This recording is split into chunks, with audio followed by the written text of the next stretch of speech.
دا یو روز سوال کړی دی وی یو چا وی چې حدیث کې داسې راځي چې الله تعجب وکړو یوې خاندل هغه کس فوري هغه کس ته چې وکتو کوم چې یعنې د الله د رحمت نه ناامیده شوی دی او الله ته پته ده چې د ده دا کار چې دی دا زه کولی شم او زه ورته نږدې یم داسې حدیث شتي وی نو ګوره داسې یو حدیث نه یو څو حدیثونه راغلي دي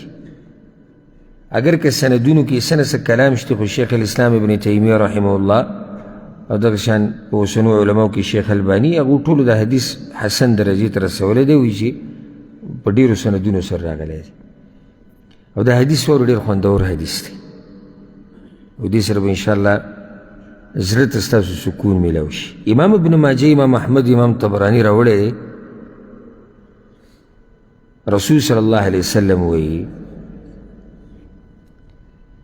ضحك ربنا من قنوط عباده وقرب غيره وی الله وخندل د بندگانو په نا امیدۍ باندې وقرب غیره او د دوی هغه د دې مشکلاتو نه د وتو هغه نږدېوالي باندې نو دې صحابي وی چې یا رسول الله او یضحک الرب الله خاندي یو نعم الله خاندي نو هغه ورته ووی لن نعدم من رب یضحک خیرا کم رب چې خاندي نو هغه به چېرته په موږ باندې خیر نه بندوي چې خاندي نو موږ له وسیل به همیشه خیر راکوي مطلب څه دی یعنی الله ولې وخاندل په دغه بندګانو تعجب یې وکړو چې دوی نا امیده دي د دې نه چې زموږ دا کار به وشي یا زموږ دا سخته به حل شي زموږ دا مسله به حل شي حالانکې لار د وتو د دغه مصیبت نه نږدې ده خو دې ته ناخبره دی یا خو هغه لار پرېښودې ده او یا په ده کې صبر نشته دوه وجې دي یعنی یا خو هغه لارې پرېښودې ده کوم لار باندې چې دې مصیبتونه نه وتی شي د الله سره رابطه هغه یې پرېښودې ده او یا دا چې دا سړی څه دی ناصبر صبر نه کوي اوس غواړي چې دا مسله حل شي یو روایت کې داسې راځي دا امام ابن خزیمه او امام حاکم راوړی دی لقیط ابن عامر رضی الله عنه رسول صلی الله علیه وسلم دا خبره کړې ده چې یشرف علیکم عازلین مشفقین الله چې کله د خپل بندگان ویني که نه او دوی نا امیده فيظل يضحك نو الله خاندي قد علم أن غوثكم قريب ځکه چې هغه ته پته ده چې دا مسله نږدې حل کېدو والا ده خو دوی نا امیدۍ ته وګوره نو دې لقیتو یا رسول الله لن نعدم من رب يضحك خيرا چې کوم رب خاندي هغه به موږ له خیر راکوي یعنې سبحان الله اوس ګوره من کې هر چا ته به څه نه څه مسلې ځکه ما تاسو ته وایي د حدیث سره به زړه مطمئن شي هر چا ته څه نه څه مسله شته او دغه مسله نږدې حل کېدو والا ده او دا سړی ناامیده دی نو الله تعجب کوي په دې سړي باندې چې ګوره لار د وتو د دغه غم نه نږدې ده او د دې ناامیدۍ ته ګوره یعنې نږدې ده چې سحر راوخیږي کوم چې سړی وایي لکه اوس شپه ده شپه ده که سحر به څه ټیم وي سحر څه ټیم راخیږي سحر مونځ نه کوي 5 بجې او باندې 5 اوس په باندې 5 باندې به سحر کېږي او اوس دا ټیم چې دی په باندې لس دي 8 دي او سړی وایي چې نه نه نه اوس دې دا سحر راوخیږي لږ صبر وکړه را به شي نږدې ده نه زما خو اوس سحر پکار دی نو په ده به تعجب نه کړي صبر وکړه لار نږدې ده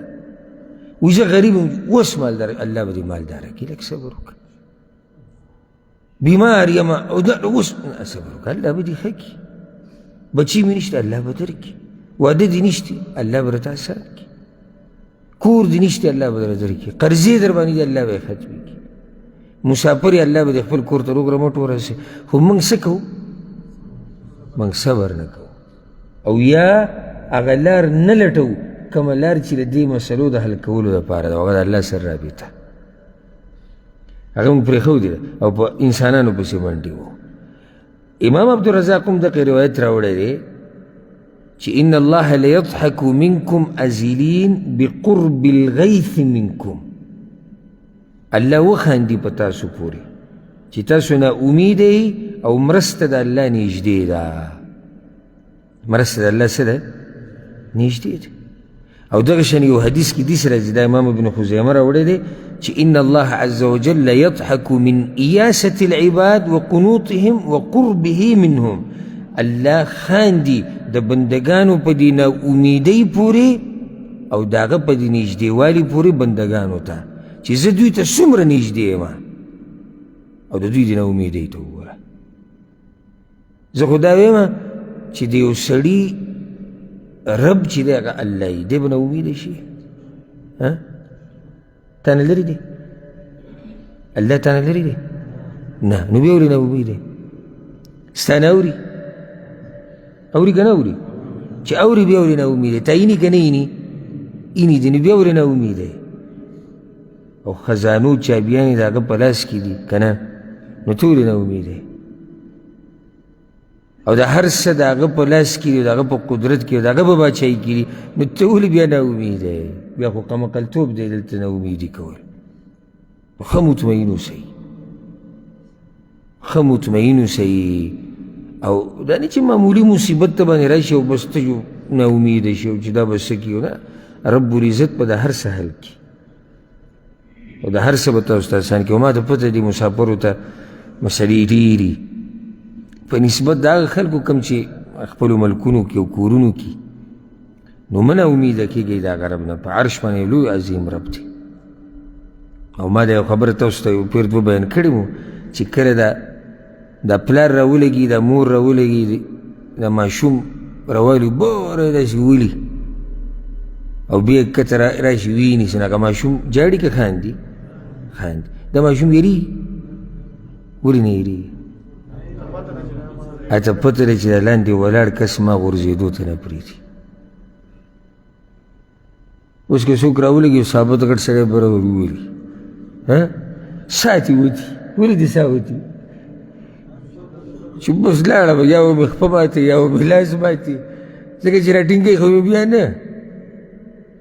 خو دغه ماشوم ته پته دی چې دا پلار زما که هر څه وشي خو دی ما ځمکې ته نه پرېږدي. دغسې یو دنیوي مثال دی، نو چې په عرش یو عظیم او مهربان رب دی، هغه به موږ ورځېدو ته پرېږدي؟ نه، خو په هر څه کې حکمت او هر څه په خپل وخت کېږي. کله موږ د وخت نه مخکې کار غواړو، بلکې داسې مثال دی چې لا فصل را رسېدلی نه دی او یار ورته ولاړ دی چې زما څه په کار دی؟ زما فصل په کار دی، صبر وکړه، را وبرسي، مزیدار به هم شي، ته به ترې وخورې هم، خرڅ به هم کړي، خو چې خپل وخت خو یې راشي که نه. نو دا حدیث